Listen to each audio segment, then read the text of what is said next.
बोले कलयुग में एक बहुत बड़ा साधन है कि व्यक्ति कुछ न कर पाए। बोले तन पवित्र सेवा किए और धन पवित्र किए दान। यदि मन को पवित्र करना है तो सेवा करो और धन को पवित्र करना है तो दान करो। दान धर्मान राज धर्मान। बोले दान की भी बहुत बड़ी महिमा है। मैं ये नहीं कह रहा हूं कि अपनी मेरी वजह से इसको अन्यथा मत लेना कि आप व्यासपीठ पर चढ़ा दो। बोले नहीं, मैं ऐसा व्यक्ति नहीं हूं। बोले दान की बहुत बड़ी महिमा है। एक व्यक्ति जीवन में कभी दान नहीं किया, कभी भी दान नहीं किया और कभी तीर्थ भी नहीं गया, कभी तीर्थ गया ही नहीं जीवन में कहीं। उसकी पत्नी ने कहा कि जेठ का दशहरा आया, बोले जाओ गंगा स्नान करने चले जाओ। और भारी कंजूस, इतना कंजूस कि कहा कि किराया लगेगा। बोले किराया लगेगा तो पैदल चले जाओ। अब पत्नी की बात माननी पड़ती है। पत्नी की बात मान के गया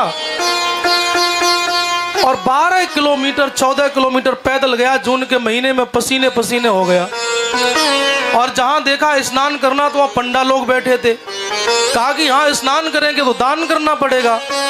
वहां से छोड़ के चला गया मुर्दा घाट। बोले यहाँ कोई नहीं मिलेगा, यहाँ स्नान करेंगे, यहाँ दान नहीं करना पड़ेगा, मुर्दा घाट में स्नान करेंगे। और इधर भगवान को, मेरे गोविंद को कौतिक सूझा। उसने कहा कि इसको भी मैं ही सबक सिखाऊंगा। और वो शमशान घाट जहाँ था वहाँ गंगा जी में उसने स्नान किया।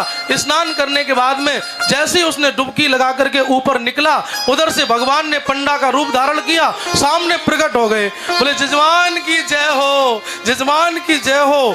उसने कहा वाह जी वाह, मुर्दा घाट पे भी नहीं छोड़ा, यहाँ भी चले आए, यहाँ भी लूटने के लिए चले आए। बोले क्या करें जजमान, मैं तो यहाँ अकेला रहता हूँ। साल 6 महीने में कोई एक जजमान आता है और साल 2 साल का इकट्ठा दे जाता है, उसी से काम चलता है। बोले 2 साल की कहते हो, हम 2 दिन का भी देने वाले नहीं है, 2 दिन का भी। उसने कहा नहीं देना तो पड़ेगा। बोले देना पड़ेगा तो एक ढेला देते हैं तुम्हें, लेकिन उधार कर लेना। जैसे एक ढेला दिया और वो उधार कर दिया और घर आया। जैसे ही घर में प्रवेश किया, पीछे पीछे से भगवान पंडा का रूप धारण करके उसके घर पर गए और कहा, कुंडी खटखटाई। उधर से उसकी पत्नी निकली। बोले पंडित जी कैसे पधारे? कहा कि तुम्हारे पति देवता उधार करके आए हैं एक ढेला। अंदर वो गई और कहा कि कुछ उधार करके आए हो पंडित जी को? बोले जाओ कह दो बीमार पड़ गए, बीमार पड़ गए। और वो आई। बोले पंडित जी महाराज जून का महीना और अभी अभी आए, सर में दर्द हुआ, वो तो बीमार पड़ गए।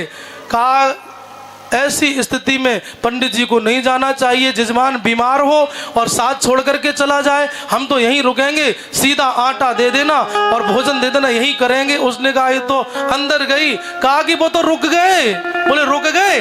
बोले जाओ जाके कह दो मर गए।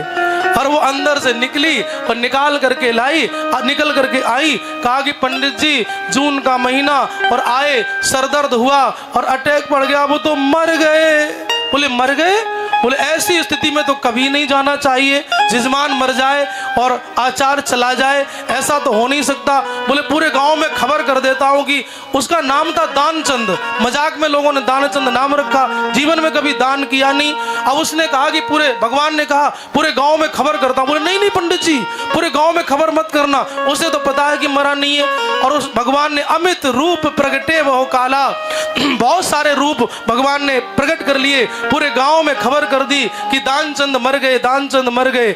और नारायण पूरा गांव इकट्ठा हो गया और बांस लाए गए और वो सीढ़ी बनाई गई, उस पे कस दिया, इतना ढीठ कि फिर भी श्वास रोके पड़ा और उसी में बांध दिया गया। शमशान में जाकर के अग्नि देने वाले थे, फिर भी श्वास नहीं ले रहा।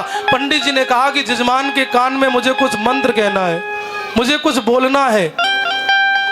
लोगों ने मजाक में कहा कि हो सकता है पंडित जी का काम मंत्र कर जाए। बोलो बोलो पंडित जी बोलो। और जैसे ही उसके पास तक भगवान गए पंडा का रूप धारण करके, बोले आया हूं बैकुंठ से, कान में बोला।